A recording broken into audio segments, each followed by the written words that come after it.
প্রশ্ন উঠেছে, প্রশ্নটা থাকবে। বাংলাদেশ টি-20 স্কোয়াডে কেন মেহেদী হাসান মিরাজ? কোন পারফরমেন্সের জোরে, নাকি অন্য কোনো অদৃশ্য শক্তি কিংবা কোনো বোঝাপড়া, সমঝোতা? মেহেদী হাসান মিরাজ যেখানে ওয়ানডে খেলে ফেলেছেন 100টার ওপরে, যেখানে টেস্ট খেলেছেন 50টার ওপরে, সেখানে গত 7-8 বছরে তিনি টি-20 খেলেছেন 33টা, রান করেছেন 400 সামান্য ওপরে, এভারেজ 17 এবং তার স্ট্রাইক রেট 117-র কাছাকাছি, তার বেশি কিছু না। আপনি যদি টি-20 পারফরমেন্সের কথা বিবেচনা করেন তাহলে নিতান্তই মামুলি এই পারফরমেন্স, এবং মেহেদী হাসান মিরাজকে বাংলাদেশের এই শর্টার ফরম্যাটে তেমনভাবে কখনোই নির্বাচকরা কিংবা ম্যানেজমেন্ট বিবেচনা করেন নাই। তারপরেও তিনি আছেন টি-20 স্কোয়াডে। এই শ্রীলঙ্কা সিরিজে প্রথম 2 টি-20তে মেহেদী হাসান মিরাজ খেলেছেন।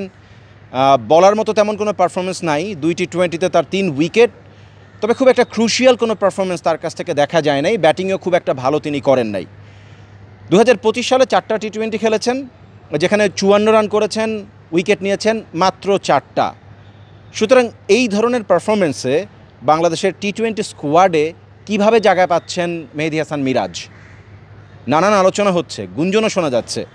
যেখানে বাংলাদেশের টি-20 স্কোয়াডে মেহেদী মিরাজের জায়গা নাই, একইভাবে মেহেদী মিরাজ এই শ্রীলঙ্কায় আসার আগে শান্তর কাছ থেকে ওয়ানডে ক্যাপ্টেন্সি নিয়ে যিনি এসেছিলেন, সেই দলে আবার লিটন দাসের জায়গাটা খুবই নড়বড়ে। তিনি আসছেন যাচ্ছেন এমন একটা ব্যাপার। অনেকেই বলছে যে 2 ফরম্যাটের 2 ক্যাপ্টেনের মধ্যে কি কোনো আঁতাত আছে? তাদের মধ্যে কি কোনো সমঝোতা হয়েছে যে আমার ফরম্যাটে ক্যাপ্টেন চয়েসে আমি মিরাজকে সুযোগ দেব, এবং মিরাজ যেখানে ক্যাপ্টেন্সি করছেন ওয়ানডে ফরম্যাটে সেখানে লিটন দাসকে সুযোগ দেওয়া হবে? এরকম আলোচনাটা কিন্তু, গুঞ্জন কিন্তু শুরু হয়ে গেছে, এবং অনেকেই এই প্রশ্নের উত্তর জানতে চান। Mehedi Miraz not a power hitter of the ball, খুব ন্যাচারাল স্ট্রোক প্লেয়ার তিনি না, একটু ধরে খেলতে পছন্দ করেন। তিনি মিডল অর্ডারে ব্যাটিংটা করছেন টি-20তে। বাংলাদেশ টি-20 দলের খুব একটা লাক্সারি নাই, ইনফ্যাক্ট কোনো ফরম্যাটেই খুব একটা লাক্সারি নাই। তারপরেও মেহেদী হাসান মিরাজের চেয়ে better utility cricketer definitely Bangladesh দলে আছেন। বাংলাদেশ দলের টি-20 স্পেশালিস্ট হিসেবে বা সাদা বলের কার্যকরী প্লেয়ার হিসেবে শেখ মেহেদীকে এতদিন ধরে বিবেচনা করা হয়েছে। মেহেদী মিরাজের 1 বছর পরে তার টি-20 ক্যারিয়ার শুরু হয়েছে। অলরেডি 57 ম্যাচে 55 ইনিংসের মতন তিনি বল করেছেন, সেখানে তার উইকেটের সংখ্যা প্রায় 60-এর কাছাকাছি।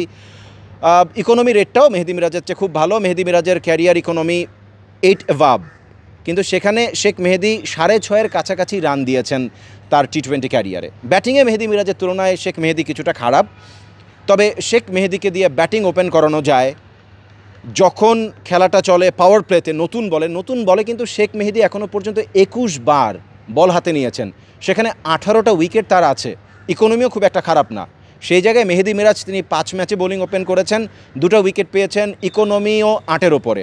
সব কিছু মিলিয়ে মেহেদী হাসান মিরাজের বাংলাদেশের টি-20 স্কোয়াডের অন্তর্ভুক্তিটাই একটা প্রশ্ন। অনেকেই প্রশ্ন তুলছেন যে শুধুমাত্র টি-20 দলে তিনি সুযোগ পাচ্ছেন কারণ তিনি ওয়ানডে ক্যাপ্টেন, সেই বিবেচনায়। আদৌ কি সেই বিবেচনায় একটা প্রফেশনাল দলে কোনো প্লেয়ারের অন্তর্ভুক্তির জায়গা আছে বা তাকে ইনক্লুড করার কোনো সুযোগ আছে? সদুত্তর হয়তোবা পাওয়া যাবে না, খোঁজা হচ্ছে। সেই উত্তর দিতে গিয়ে তৃতীয় টি-20-র আগে বাংলাদেশের সহকারী কোচ মোহাম্মদ সালাউদ্দিন তিনিও বলেছেন যে বাংলাদেশ দলে ওই লাক্সারিটা নাই। যদি সেটা থাকতো, যদি বাংলাদেশ দল একটা স্ট্রাকচার্ড ওয়েতে থাকতো, যদি সেখানে বেটার কোনো চয়েস থাকতো, তাহলে ডেফিনেটলি মেহেদী মিরাজের জায়গাটা হয়তো বা থাকতো না।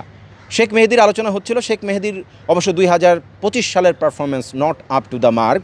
তিনি 3টা ম্যাচ খেলেছেন, 3টা ম্যাচে উইকেট তো পেয়েছেন 3টা, বাট রান তার ব্যাটে খুব একটা নাই। এই একটা জায়গায় তিনি আউট অফ ফর্ম। তার এই আউট অফ ফর্মের সুযোগটা নিয়েই হয়তোবা মেহেদী মিরাজ বাংলাদেশ টি-20 স্কোয়াডে সুযোগটা পেয়েছেন। তার মানে এখনও পর্যন্ত বাংলাদেশ টি-20 স্কোয়াড খুব একটা সুগঠিত, সে কথা বলা যাবে না। তারপরেও শ্রীলঙ্কাতে প্রথমবারের মতো টি-20 সিরিজ জয়ের একটা সম্ভাবনা বাংলাদেশ দলের তৈরি হয়েছে। দ্বিতীয় টি-20 জেতার যে উইনিং কম্বিনেশনটা, বা দ্বিতীয় টি-20তে যে দলটা ছিল সেই উইনিং কম্বিনেশনটাই হয়তোবা বাংলাদেশ দল ধরে রাখবে। সেই উইনিং কম্বিনেশনটা ধরে রাখলে থার্ড টি-20তেও হয়তো আমরা মেহেদী মিরাজকে বাংলাদেশ দলে দেখতে পারবো। তবে আদৌ মেহেদী মিরাজকে দিয়ে বাংলাদেশ টি-20 দলের কতখানি উপকার হবে, সেই প্রশ্নটা উঠছে, থাকবে। আর প্রেমাদাসা স্টেডিয়াম থেকে হাসান মাহাদি, শ্রীলঙ্কা।